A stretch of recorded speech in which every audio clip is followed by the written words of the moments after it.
Good morning, everybody. So, welcome back to Breakfast Buddy. If you don't know, we are here every Tuesday, Wednesday, Thursday, and today we're going to be talking about our internal weather. And we have Beth with us today. So, hello, Good Beth. morning. Good morning. So, how are you feeling today with your internal weather? I'm feeling like a pitch black, but really, really starry sky. Everything's clear. I woke up this morning feeling crystal clear, ready for my day ahead. Oh, that's lovely. I love that analogy as well. With the stars in the night time. I like that. Yeah, I think I'm getting quite good at these now. I'm being Yeah, a bit you're more. very creative. Today I feel a little bit chilly, a bit windy, and I think it's because mostly because the weather is a bit chilly today, so I'm a bit like, oh, I just want to cozy up, warm in a blanket type feeling, and but also I feel a bit sunny, so quite perky as well. Oh, Yeah. good. So, um, yesterday we spoke about siblings, Yeah, and the other one was International Pet Day as was, well. yeah. Today I found out that it's National Scrabble Day, Nice. and I didn't know that it was invented by a gentleman named Alfred Moshe Butts, and he was a world iconic board game. No, he gave the world iconic board game now played all over the world. So he came up with the game Scrabble that used to be known as Crisscross. So I Okay. didn't know it used to be called that either. No. But when I saw that, it made me think. Did you used to play Scrabble when you were younger, or do you have Scrabble at home? We do have Scrabble, and I love playing Scrabble, but I always lose. I don't think I've ever won a game of Scrabble. No. Whenever I play with like my family, my mum is just she's a bit of a master of the Scrabble board, so she's always coming up with such long words, and it's always like she's very lucky that she gets like, it's like the triple and the double, and she's always Yeah. getting through all of them, and it's like, how do you do that? I just think of words that I see, even if it's like 3 letters, I'm like, yeah, that will do.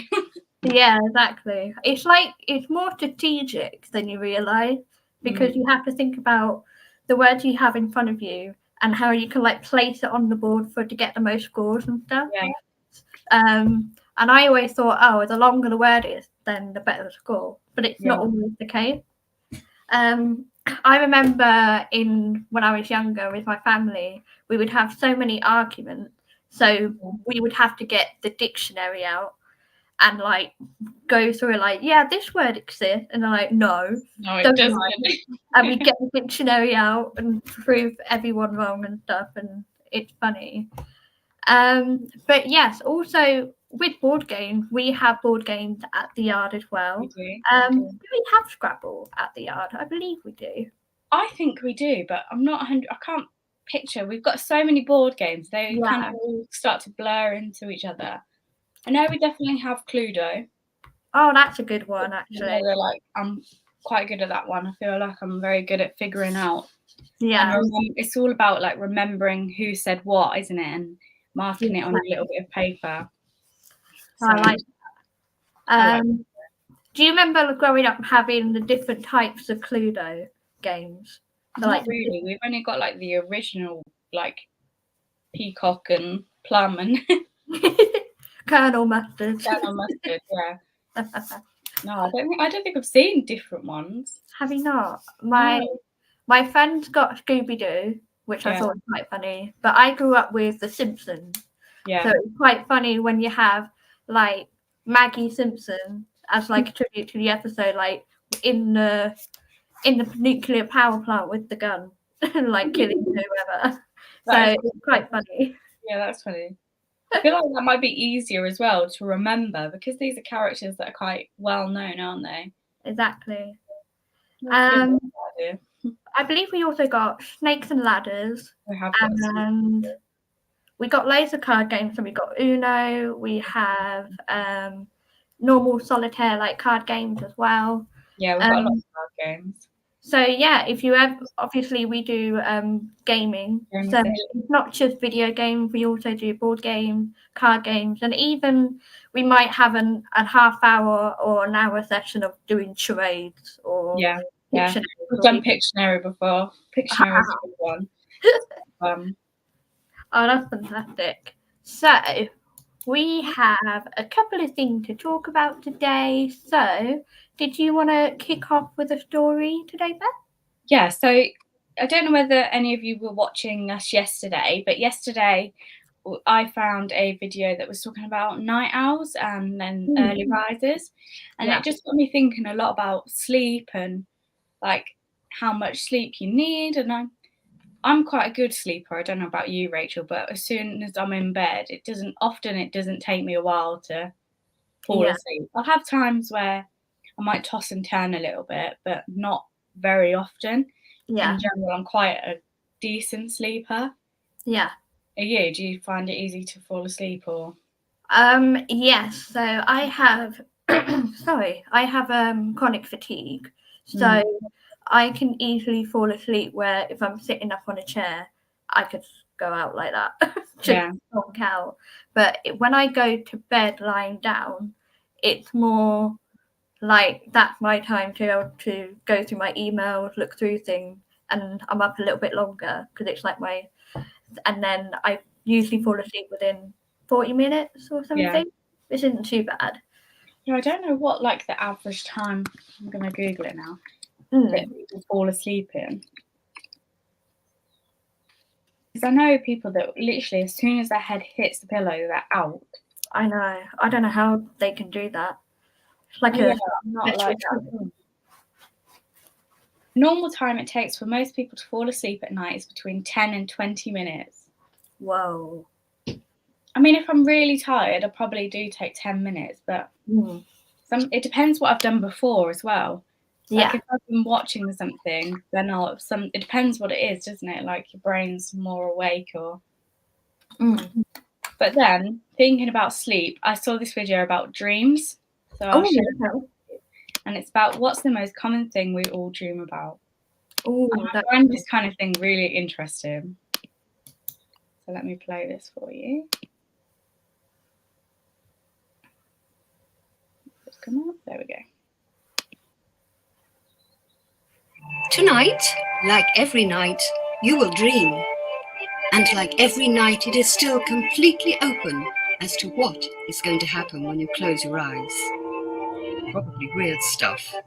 However, there are some things that are more likely to occur in your dreams than others.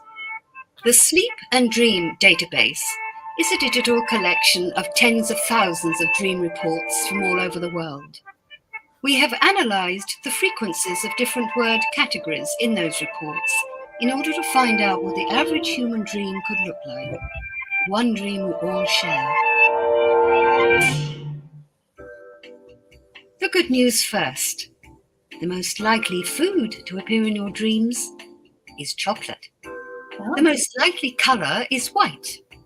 The most likely location is a street. And the most likely form of transportation is a car. The person most likely to appear in your dreams is, yes, your mother. Hello, child. While the most probable animal is a dog. And social interactions will more likely be friendly than aggressive. Woof. However, the most likely emotion is fear.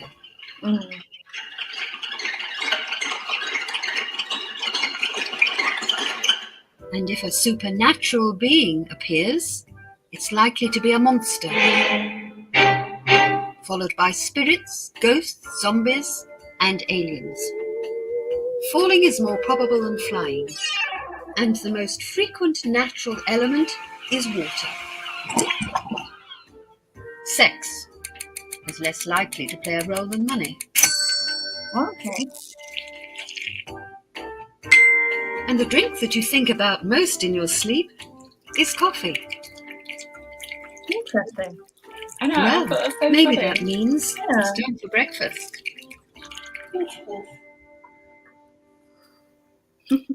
That's really interesting, actually. Isn't it? Yeah. Do you dream often? Well, that's the thing. I don't really remember much dreams, unfortunately. So, like, I just zonk out and I wake up. Mhm. So, unfortunately, I can't really remember much. But when I was younger, I remember dreaming about falling a lot. So, Yeah. you know, when you wake up and you're like, ugh, and Yeah, you jump out of bed. that happens to me a lot. I make myself jump because I feel like you get that feeling of falling, and then I'm like, I do that a lot. That happens to me so often. But it's really interesting that they say white chocolate Yeah, is the most common types of food yeah. to appear in your dreams. I don't think I can ever, maybe dreaming about the Milky Bar Kid commercial, but other than that, I don't know. It is, That's isn't so it? cool, though. It is cool. And then it got me thinking about what dreams mean, because I remember at school being told about, like, if you dream about your teeth falling out. Ooh, So then I was having a Google, and I found that the bed company Dreams had done an article on it. So I'll show that to you. oh, that's cool. This is really interesting. So the most common dreams are teeth falling out. So what does it mean if your teeth fall out in a dream? So the most common dreams about teeth falling out include having your teeth crumble into your hands, fall out one by one with just a light tap, or starting to rot. Oh, Yeah, it says these dreams might reflect your anxieties about your appearance and how others perceive you. oh, These dreams stem from a fear of rejection, embarrassment, or feeling unattractive. Dreaming that you're losing your teeth can also relate to communication. When you're missing teeth, you'll find it more difficult to talk. The scientists that must have done the research into yeah. this, I can't say I've ever dreamt about losing teeth. No, Can you? no, I can't either. I remember, like, being chased in your dreams is quite a common occurrence. Being chased. Yeah. So this says that being chased in your dreams suggests that you're running away from something that is causing you fear or anxiety in your waking life. Okay. That's quite accurate, really, isn't it? Yeah. This can be a recurring dream until you find the issue and resolve it in your waking life. Yeah, that's quite accurate, actually. I've never heard this one before, though. If you can't find a toilet in your dream, I've not heard of that before. I've heard of being chased. Wet the bed. Yeah, when you have a dream where you can't find the toilet, this can relate to something in your waking life where you may be struggling to express your needs in a certain situation. Oh. I've not heard of that one before. No, that's interesting. Being naked in a dream, I've heard of this one before. Yeah. Suggests that you're struggling to find yourself, or that you feel wrongly accused or exposed. Oh, okay. What does it mean to fly in your dreams? Have you ever flown in a dream before? Unless it's in a plane, maybe. Like, I have memories of like I'll dream about going to a holiday, so it'll be the plane, but not really flying by myself. Yeah. Oh wow, a car crash. Yeah, I've not heard this one before either. No. So cars in our dreams represent our driving life and the direction we're taking. If you dream of your car losing control, you may feel that you are off track and need to get back on the road and keep going. Okay, if you lose control with someone you know driving the car, you might feel you need to get them back on track. The person driving will help you understand who is controlling your direction. Oh, okay. That's interesting. This is really interesting. I've never read this much into like dreams. No. Like you say, I can't really remember that many dreams that I've had. No. Ooh. Running in this room. To be late. What do snakes mean? Snake, okay. Yeah. Snake dreams have been long discussed in public realm by ancient dream experts. Didn't even know that was a thing. No. That ancient dream expert. How do you even get that title? Being an ancient dream expert, I have no idea, but it sounds really great. Dreaming of ghosts. I've heard a lot of people dream of like ghosts. So if you dream of a ghost attacking you, this most often due to the sense of being bogged down by responsibility that can indicate a fear of changing circumstances or a sense of impending doom. Oh, okay, reassuring. Yeah. Oh gosh, hair falling out. Oh, wow. What's this one? So drawing 5 dream episodes. Most common 10 dreams and what they mean. Every night during sleep, each of us creates around 5 dream episodes. Yeah. Oh, These wow. dreams can last for between 15 and 40 minutes. Wow.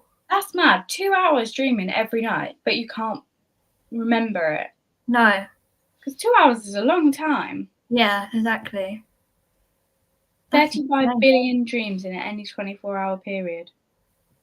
Wow. That's crazy. Unable to find toilet. That's really interesting. Isn't it? When I saw the video, I was like, this is so like, I want to read into this deeper because it's just, your unconscious will not spell it out for you. This is your job. It's just so interesting, isn't it? I might share that on social media for everyone to have a look at because I like that. Yeah. that's really cool. So if you're watching us and you have a specific dream that you've had recently, it might be one of these ones and you can figure out what it means. Also, Okay. I don't know whether anyone's asked you this before, Rachel, but people always ask, like, when you do dream and you remember it, do you dream in colour or is it black and white? Colour? Yeah. See, some people say black and white. Really? Yeah. So if you're watching, do you dream in black and white or in colour? I wonder I if didn't that's know that was meaning. a thing. I've heard, like, my friend said to me the other day that you know when you're reading a book to Yeah. yourself, some people don't actually like read it in their head, Yeah. and I can't comprehend how you can read without reading out loud but in your head. Mm. And apparently people do that without that, and I was really shocked by that, and my friend read like that as well. So when she found out that they didn't, she was like, wait, am I the minority? But I've never heard that either. It's really interesting how people brains like translate things differently from their brain. It's really cool. Well, I think that's the same with like instructions and like directions. Like I know when I'm driving and I'm going somewhere, in my head I can picture the route of where I'm going because I've made a note of like key landmarks that I'm seeing and going past. Like I know that I have to turn left when I get to this shop or things like that. And I think some people don't have that. Yeah. Which it's amazing how our brains work, really, isn't it? Yeah. I've also heard, like, when you said about direction, I've heard that it's like with women, we view our route as though we're driving down the road. Yeah. But men, when they like explain, when we're like asking different people for direction, they're different because a guy will explain it from like a bird's eye view on the top, so the map, and so when you're trying to understand that, like, it's confusing for most of us. So I thought that was cool as well, how we like read there. Yeah, that's really interesting. I was just having a Google to see about the black and white dreaming thing, and I found a study that said that TV has influenced what colour our dreams are in, because it says here that a study from 1915 through to the 1950s suggested that a vast majority of dreams are in black and white, but the tides turned in the 60s and later results suggested that 83% of dreams contain some colour. And they're saying it's because TV was in grayscale during the 1915 to 50s that it meant that their dreams were in grayscale. That's really interesting. Isn't it? This is all very like, I didn't even know that some of it was a thing. Yeah. There's so much things that are unknown. I wouldn't think about like what you're witnessing in person would be how you perceive it in your dreams as well. Yeah. So maybe like would that apply for people who are colorblind? Like the way they see things. Possibly.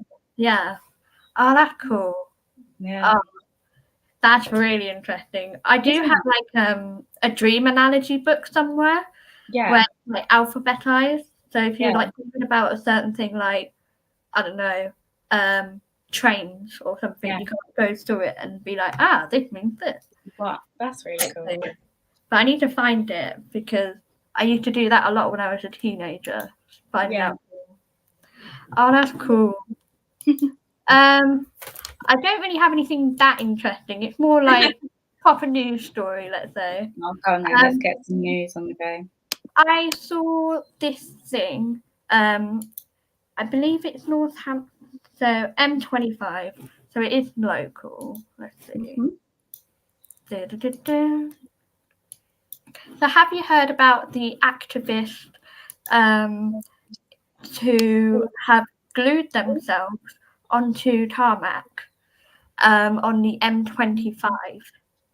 Haven't heard about them gluing themselves, but yeah, I've heard of the Just Stop Oil. Well, everyone who drives a car has heard about the Just Stop Oil people.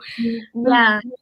So again, it's about climate change, wanting to stand up for like environmental changes, and a few people who were there at the protest turned up to the court hearing. Yeah. A few people got more of a fine than others. But the one thing that really annoyed me a bit was because it's on the M25, and obviously you've got emergency services, you've got ambulances, you've got police, fire trucks, and there was a lady here, so Mary Adams, 68, was fined 250 after judges found her refusal to move out the way of an ambulance a serious aggravating factor. Yeah. So I thought it's a very fair fine, but at the same time, as much as I approve of environmental changes, improving the environment, I don't believe in putting others at risk in the process of doing that. No. It's like, yeah. What do you think about this? Well, we're kind of going back to when the whole, when Insulate Britain, I think it was last year, maybe the end of last year, we had all that stuff with Insulate Britain sitting on the roads, and people were saying how they couldn't reach their dying family members in hospital because they were blocking the roads. Like truck and lorry drivers who were delivering stuff couldn't get to their deliveries, meaning that they weren't getting paid because of Insulate Britain protesters blocking the roads. And like you say, I understand the need for climate change and things changing, but also they want things to be happening instantly. Yeah, it's not possible. It's hard because you can see it from both sides, can't you? And it's horrible hearing when emergency services can't get through, and then but also then you can feel it from the side of there's no petrol anywhere. Petrol stations have no fuel, and people it's just it's manic, really. And that's the thing that makes me think, like, if there's going to be a shortage of petrol and stuff like that, what's going to happen with our emergency services as well? I'm guessing they get priority anyway, but if it's going to be a shortage where it affects everything, how is that going to go forward from that point? Are we going to go for electric emergency vehicles or something like that?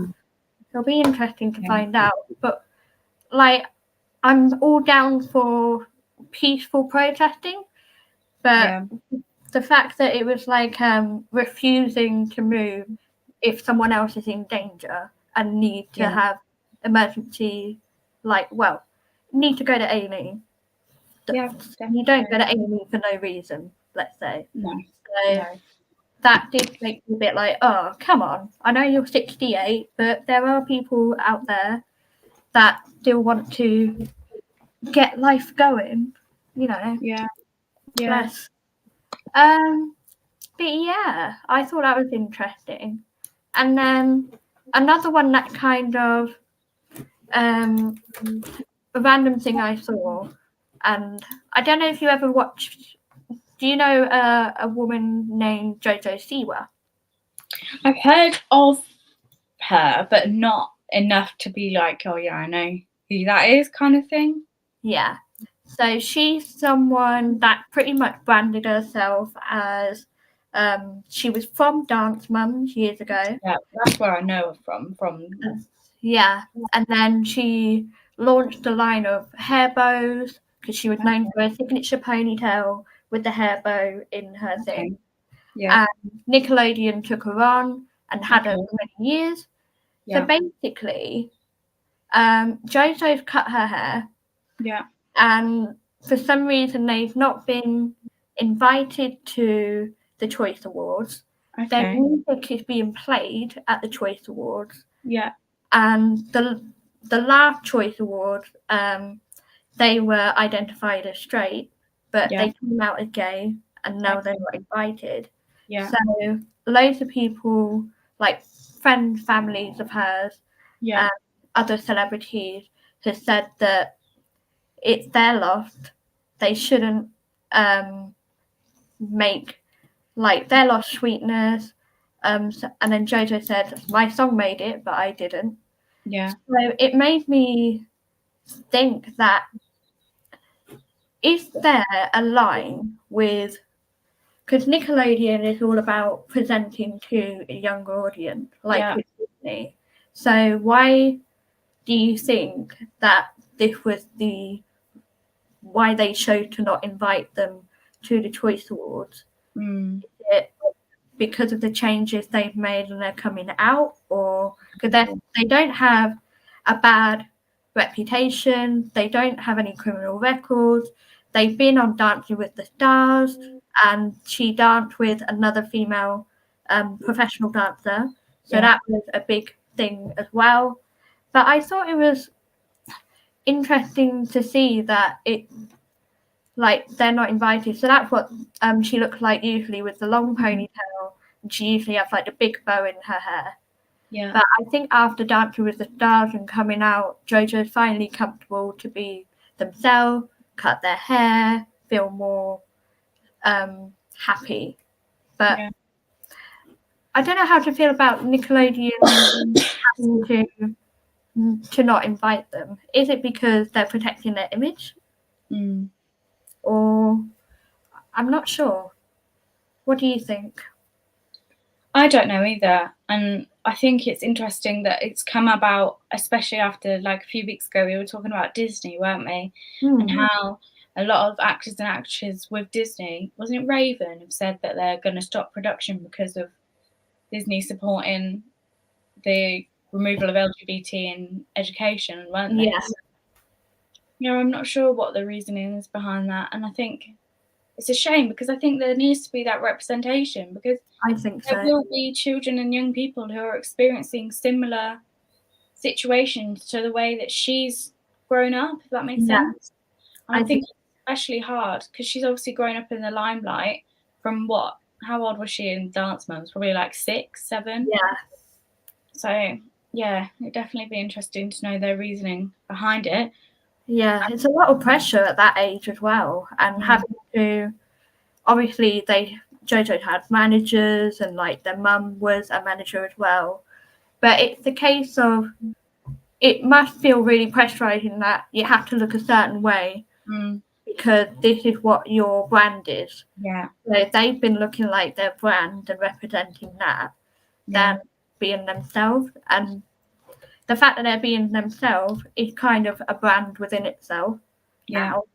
But obviously Nickelodeon isn't for that, unfortunately. Yeah. I wonder if it's like maybe like their main demographic audience might be from, like, is it Christian families or whatever? I don't know. In America, it's like religion is quite high up. So maybe it's something to do with that. I'm not sure. Who knows? I think it's just so hard being a child star.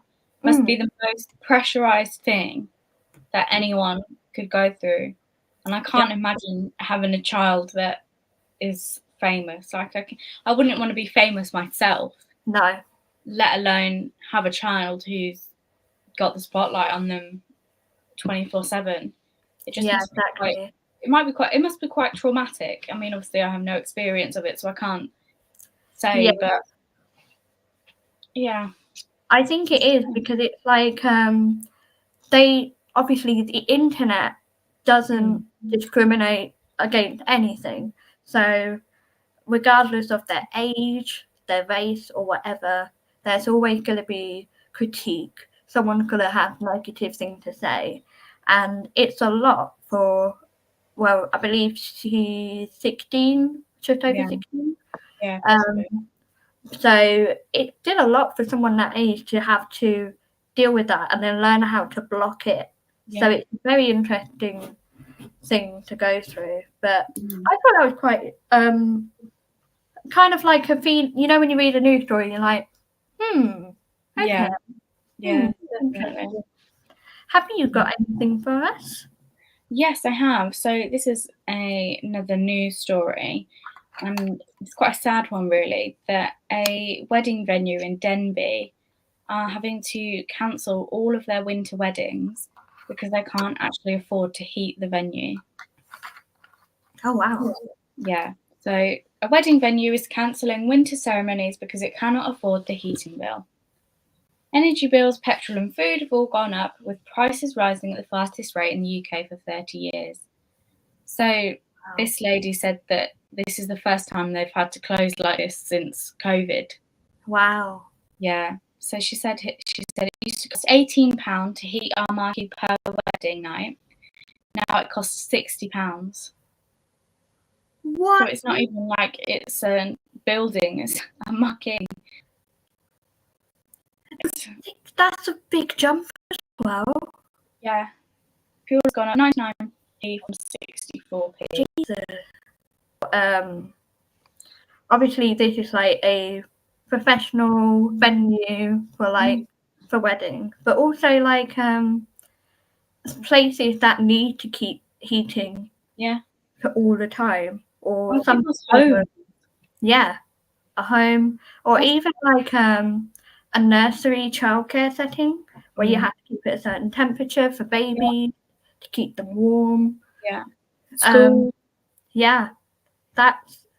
And it's not like these wedding venues aren't making a profit, because if you know how expensive a wedding is, you know, like the cost of that is should be enough to provide heat for the venue. It's shocking. It really is shocking. But like you say, for other places like nurseries and schools and homes, it's like, how are they expected to survive when they've got little profit going in? Yeah. And if something as notorious as like wedding venues, like they're always going to make good money, I think. But the fact that they're saying we're struggling says a lot, because I feel like weddings is, to me, it's like disposable money that you can be like, yeah, I can get away with spending that and celebrate my good day. But like, you can't afford that. If they can't afford that, we can't in our own day-to-day lives. That's insane.